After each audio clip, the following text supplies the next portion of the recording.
अस्सलाम वालेकुम students. Oral cavity हमने लास्ट वीडियो में पढ़ी थी 11.2.1। आपका यूनिट चल रहा है चैप्टर 11 का ह्यूमन टीथ। आज हम पढ़ेंगे उसकी सबसे बड़ी स्टेटमेंट को आप याद कर लीजिए कि human teeth are thecodont, diphyodont and heterodont. ये टर्म, ये फिल इन द ब्लैंक्स के लिए आप इसको रट लीजिएगा। ये मैंने अलग करके आपके लिए रखा है ह्यूमन टीथ के बारे में। ठीक है, अब हम one by one in terms को पढ़ते हैं। आपके जो दांत हैं अपर और लोअर जॉ में सॉकेट्स, एक छोटे छोटे से खाने बने हुए हैं उनमें पूरे जबड़े के अंदर तरतीब में, और उसमें जो है आपके दांत धसे हुए होते हैं अपर और लोअर जॉ में, निचले और ऊपरी जबड़े में।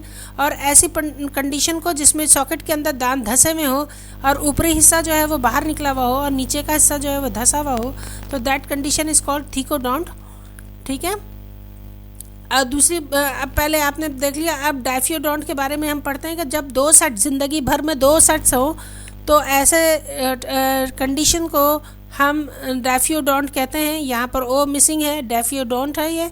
ठीक है, और इसका अपोजिट हम यहाँ पे पढ़ते हैं आपके इसमें स्टिकी नोट में कि डाइफियोडोंट क्या है।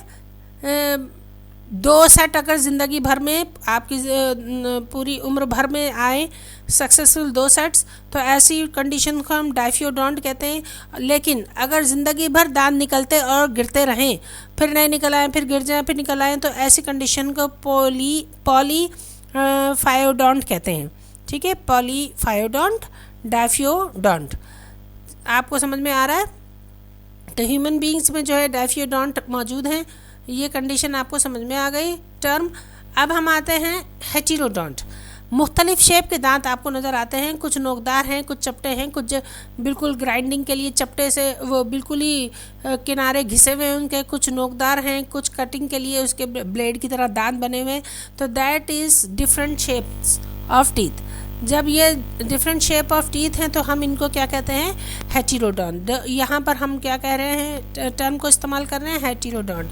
आइए इसका स्टिकी नोट देख लेते हैं कि mammals have different shape teeth, that is called heterodont, जबकि फिश और lower vertebrate typically have similar shape teeth. और इस कंडीशन को जो अपोजिट है हेटेरोडोंट का, दैट इज कॉल्ड होमोडोंट। बात समझ में आ गई? आइए ज़रा आपको एक अच्छी सी तस्वीर और दिखाते हैं, फिर आगे पढ़ते हैं। जनाब ये देखिए, थोड़ा सा क्लियर है। दीज आर सॉकेट्स, ये जो पिंक कलर के हैं ये सॉकेट्स हैं, और इनमें ये दांत यहाँ तक, ये जो नोके हैं ये धसे रहते हैं, इतने अंदर ये होते हैं। ठीक है, और सॉकेट्स के अंदर अब इनकी तरतीब देख लेते हैं कि आगे सबसे सामने वाले दो में से एक को, एक हाफ ऑफ द जॉ को बताया जा रहा है। एक दो, ये दो जो हैं इंसीजर्स हैं, ये कटिंग टीथ हैं। कैनाइन टीयरिंग टीथ है, दांत को, गोश्त को पकड़कर उसको उधेड़ने के काम आता है।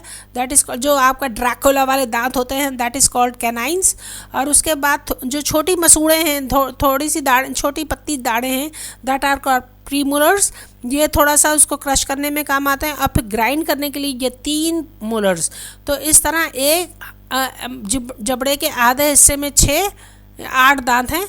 इसी तरह यहाँ 8 दांत हैं, 16 ये एक जॉ में हुए, और फिर दूसरे जॉ में फिर 16। तो इस तरह 8 दूनी 16, 16 दूनी 32, इस तरह 32 दांत कंप्लीट सेट परमानेंट टीथ का है।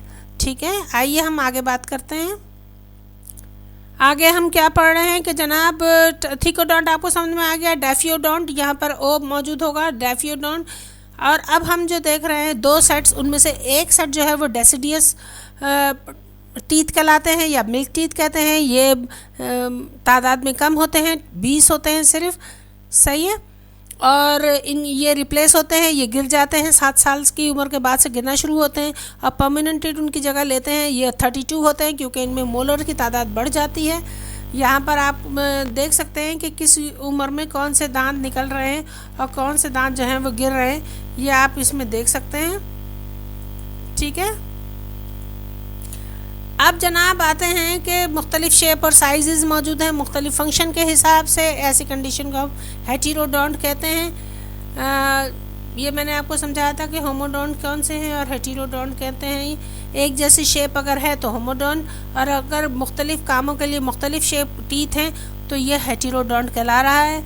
मुख्तलिफ फंक्शन उनसे रिलेटेड हैं। 32 परमानेंट हैं, जिनमें से 8 इंसीजर्स, 2 कैनाइंस, 8 प्रीमोलर और 12 मोलर्स हैं। आप ये देख सकते हैं कि ये 2 इंसीजर्स, फिर 2 ये इंसीजर्स, 4 इंसीजर्स, 2 कैनाइन, ये एक जबड़े की बात हो रही है, 2 इधर से 2 इधर से, 4 प्रीमोलर और 3 इधर से 3 इधर से, 6 प्रीमोलर, 6 दूनी 12। इस तरह करके आप जब काउंटिंग दोनों की सम अप करेंगे, दोनों को जमा करेंगे तो ये 32 बनते हैं।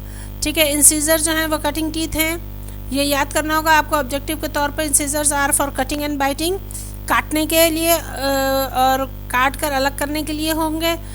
फ्लैट शार्प एजेस होते हैं इनके।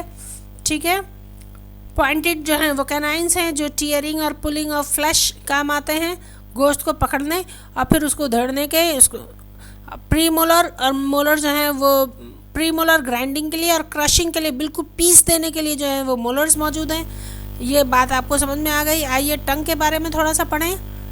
टंग क्या कह रही है जनाब कि मस्कुलर ऑर्गन है, दांतों के दरमियान मौजूद है, पीछे की तरफ से और दरमियान की तरफ से अटैच होती है, टिप के पास से अगला हिस्सा एंटीरियरली फ्री होती है। सही है, और इसके ऊपर छोटे छोटे से प्रोजेक्शंस होते हैं जिनको हम पेपिली कहते हैं। इनके अंदर नर्व्स जो हैं वो एंड करती हैं, और वो नर्व्स किसकी हैं? टेस्ट के नर्व्स हैं, जो आपको ग़िज़ा को चखने में मददगार होते हैं। ठीक है, ज़बान के नीचे जो है वो स्किन मौजूद होती है, फोल्डिंग्स होती है, और वो म्यूकस मेम्ब्रेन की फोल्डिंग है जिसको हम फ्रेनुलम कहते हैं। ठीक है, फ्रेनुलम में जो है वो म्यूकस सिक्रीट होता है। इसके अलावा हमारे अब टंग का फंक्शन क्या है? फंक्शन है उसका चबाना, निगलना, ग़िज़ा को घुमाना, टेस्ट करना, उसका जायका चखना, और इसके अलावा बोलने में भी मदद करते हैं। बाज़ औक़ात आप जो है वो बोलने की कोशिश करें, लेकिन आगे से अगर अपनी ज़बान को पकड़ लें तो आप एक लफ्ज़ भी बोल नहीं पाएंगे। तो इसका मतलब है कि स्पीच में भी काम करते हैं, ये टंग करती है। ठीक है, ये वाला जो बैक साइड है, ये बेस यहाँ से अटैच है, सेंटर से अटैच है, आगे की टिप से जो है वो फ्री होती है टंग। आइए स्लाइवरी ग्लैंड के बारे में पढ़ लेते हैं। स्लाइवरी ग्लैंड्स क्या हैं जनाब? ये सिक्रीट करते हैं सलाइवा को, एक लुआब को उर्दू में लुआब कहते हैं, एक वाटरी सिक्रीशन है। जब आपको स्पाइसी फूड या चटपटी फूड का भी सोचे भी तो आपके मुंह में पानी भरता है, दैट इज़ कॉल्ड सलाइवा। और ये 3 लोकेशन पे मौजूद है। एक कान के पास, जैसे बहुत खट्टी चीज़ आप खा लें तो कान में यहाँ पर दर्द शुरू हो जाता है जॉ के ऊपर, तो ये क्या है, ये इन ग्लैंड्स की एकदम जब सिक्रीशन निकलती है तो नर्व्स जो हैं वो पेन फील करती हैं, और इसकी वजह से मस्कुलर मसल जो है वो टेंडर होते हैं, मसल्स खिंचते हैं और उनसे दर्द हो जाता है कभी कभी, ज़रूरी नहीं है कि हर दफ़ा हो।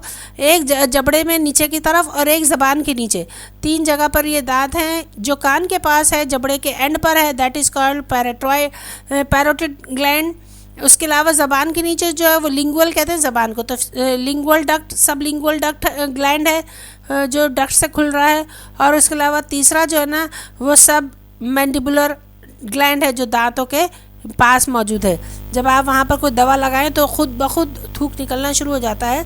अच्छा जनाब, सलाइवा जो है वो लुब्रिकेट करता है, ग़िज़ा को निगलने के वक्त में उसको नरम कर देता है ताकि आपको निगलते वक्त हलक में चुभे नहीं।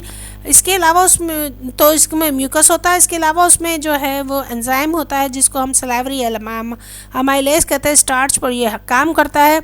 ठीक है, और उसको माल्टोज में चेंज कर देता है। और उसका एक्सपेरिमेंट आप इस तरह कर सकते हैं कि कभी आप रोटी का निवाला चबाएं तो वो आपको मीठा लगने लगेगा थोड़ी देर में, सिर्फ खाली रोटी को चबाइएगा तो आपको थोड़ी देर वो में निगलने से पहले मीठी लगने लगेगी।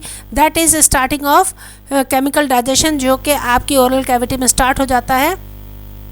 ठीक है, इसके अलावा बैक्टीरिया एंजाइम लाइसोजाइम के ज़रिए बैक्टीरिया को किल करने में भी काम आते हैं। प्लेसमेंट मैंने आपको बता दी है।